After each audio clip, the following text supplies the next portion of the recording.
Hello, आज के इस वीडियो में मैं आपको दो अपडेट्स दूंगा। जो लोग इंडिया से बहरीन और बहरीन से सऊदी अरेबिया आने का प्लानिंग कर रहे हैं उनके लिए ये दो अपडेट्स जानना बहुत ज़रूरी है। इस वीडियो में मैं आपको बताऊंगा पहला अपडेट, जो बहरीन ने ट्रैवल रिस्ट्रिक्शन लगाया है 5 कंट्री के ऊपर में, उसके बारे में बताऊंगा।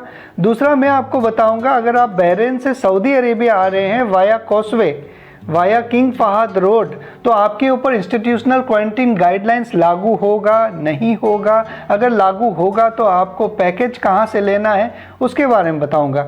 आप वीडियो को पूरा और कंप्लीट देखिएगा और वही सवाल पूछिएगा जो मैं इस वीडियो में नहीं बताया हूं। ओके, तो शुरू करते हैं पहला पॉइंट से। पहला पॉइंट ये है कि बहरीन ने कल 20 मई को एक अनाउंसमेंट करा है जिसमें उन्होंने कहा है कि इन 5 कंट्री से इंडिया, बांग्लादेश, नेपाल, पाकिस्तान और श्रीलंका, इन 5 कंट्री के सिर्फ बहरीन रेसिडेंट वीज़ा होल्डर ही बहरीन में ट्रैवल कर पाएंगे। बाकी जो अदर वीज़ा कैटेगरी है, बहरीन का मान लीजिए विजिट वीज़ा है, अगर आप इंडिया से बहरीन जा रहे हैं तो आपके पास इंडिया से बहरीन और बहरीन से अगर सऊदी अरेबिया जाने का प्लान है आपके पास, तो आपके पास विजिट वीज़ा होगा, तो आप नहीं जा पाएंगे। और ये गाइडलाइंस जो है ये सर्कुलर 23 मई संडे से लागू होगा और 3 जून तक इन्होंने कहा है कि ये सर्कुलर का इफेक्टिवनेस रहेगा। इसके बाद आगे बढ़ा सकते हैं, पता नहीं, वो स्टडी करेंगे, इसके बाद आगे बढ़ाना है नहीं बढ़ाना है उसके बारे में डिसीजन लेंगे। ओके, तो मैं फिर से एक बार क्विकली बता देता हूँ। 5 कंट्री जो मैंने बताया है उनके सिर्फ रेजिडेंट वीज़ा होल्डर, जिनके पास बहरीन का रेजिडेंट वीज़ा होल्डर है, वही ट्रैवल कर पाएंगे 23 मई से। अगर आपके पास बहरीन का विजिट वीज़ा है तो आपको ट्रैवल करने के लिए बस 2 ही दिन है, 21 मई आज का दिन और कल का दिन 22 मई, क्योंकि 23 से आप ट्रैवल नहीं कर पाएंगे। अगर आपको ट्रैवल करना है तो इन 2 दिनों में प्लान कीजिए, टिकट परचेज कीजिए, बाकी सारे अरेंजमेंट कीजिए एज पर गाइडलाइंस और ट्रैवल कीजिए।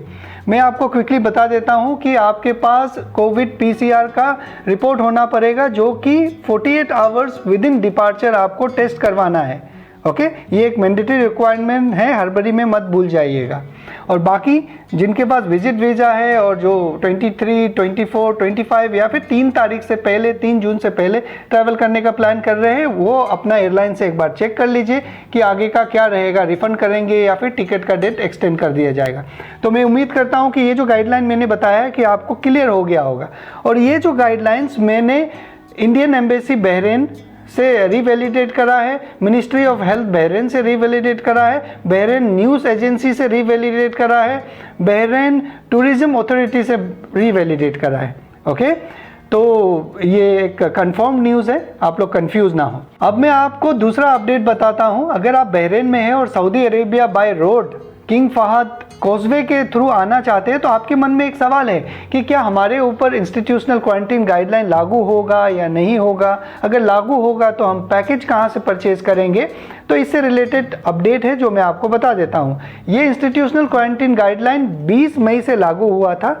तो जो लोग कल 20 मई को सऊदी अरेबिया आए हैं वाया कॉजवे, उन्होंने ये अपडेट करा है कि जो लोग एग्जम्प्टेड कैटेगरी में फॉल कर रहे थे उनको अलाउ किया गया है सऊदी अरेबिया में इंटर करने के लिए बाय रोड, और जो लोग एग्जम्प्टेड कैटेगरी में फॉल नहीं कर रहे हैं उनको वापस भेज दिया गया है। उनको बोला गया है कि आप फ्लाइट से आइए इंस्टीट्यूशनल क्वारंटीन गाइडलाइन का पैकेज परचेज करके। ओके, अब ये एग्जम्प्टेड कैटेगरी आपको मैं एक बार समझा देता हूँ। आपने अगर मेरा पिछले वीडियो देखा होगा तो उसमें भी मैंने बताया है डिटेल में, इसमें बस मैं आपको एक गाइडलाइन दे देता हूँ। ये एग्जम्प्टेड कैटेगरी का लिस्ट है, आप देख लीजिए। अगर आप इन कैटेगरी में फॉल करते हैं तो आप बहरीन से सऊदी अरेबिया बाय रोड आ सकते हैं और आपको इंस्टीट्यूशनल क्वारंटीन नहीं करना पड़ेगा।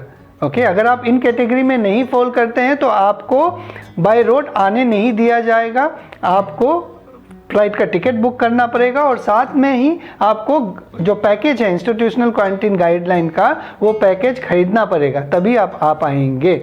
अब आप लोगों का कन्फ्यूजन है इम्यून स्टेटस को लेके, लेकिन अगर आप GSEA का सर्कुलर पढ़ेंगे तो उसमें बहुत ही अच्छा से उन्होंने लिखा है इसका डेफिनेशन कि इम्यून किसे कहेंगे। उन्होंने इम्यून डेफिनेशन को 2 पार्ट में बांटा है, रेसिडेंट और सिटीजन के लिए एक और जो नॉन रेसिडेंट है और विजिटर्स हैं उनके लिए। उन्होंने ये डिफाइन करा है रेसिडेंट और सिटीजन के लिए, अगर कोई भी सिटीजन और रेसिडेंट 2 रिकमेंडेड डोजेस ले लिए हों वैक्सीन के, या फिर उन्होंने 1 डोज लिया हो और उस एक डोज के बाद 14 दिन पास हो गया हो और तवक्कलना में अपडेट हो गया हो, या फिर कोविड से रिकवर्ड हो गया हो और उस रिकवरी पीरियड है वो 6 महीना से कम हो, तो वो इम्यून माने जाएंगे। ओके, ये उन्होंने कहा है सिटीजन और रेसिडेंट के लिए। अब बात करते हैं, उन्होंने कहा है किसके लिए, नॉन रेसिडेंट और न्यू विजिटर्स के लिए। उन्होंने ये कहा है कि कोई भी न्यू विजिटर या नॉन रेसिडेंट अगर 2 रिकमेंडेड डोजेस उन 4 वैक्सीन के, Pfizer, AstraZeneca, Moderna and Johnson का 1 डोज है, बाकी का 3 डोज अगर ले लिया है और अपने लास्ट डोज से 14 दिन हो गया है, तो उन्हें इम्यून माना जाएगा। ओके, तो उनको अपना सर्टिफिकेट जो है वैक्सीनेशन का वो प्रेजेंट करना पड़ेगा, उससे ये प्रूव हो जाएगा कि वो वैक्सीनेटेड है, इम्यून कैटेगरी में फॉल करते हैं। तो अगर आप उन कैटेगरी में फॉल करते हैं तो आप बहरीन से सऊदी बाय रोड आ सकते हैं, नहीं तो आपको एयरलाइन से इंस्टीट्यूशनल क्वारंटीन पैकेज परचेज करना पड़ेगा और बाय एयर आप बहरीन से सऊदी आएंगे। ओके, तो मैं उम्मीद करता हूं कि आपको जो भी मैंने बताया है वो समझ में आ गया होगा और आप कमेंट में वही सवाल पूछेंगे जो मैंने इस वीडियो में नहीं बताया है। कंक्लूजन दे देता हूं आपको मैं इस वीडियो का।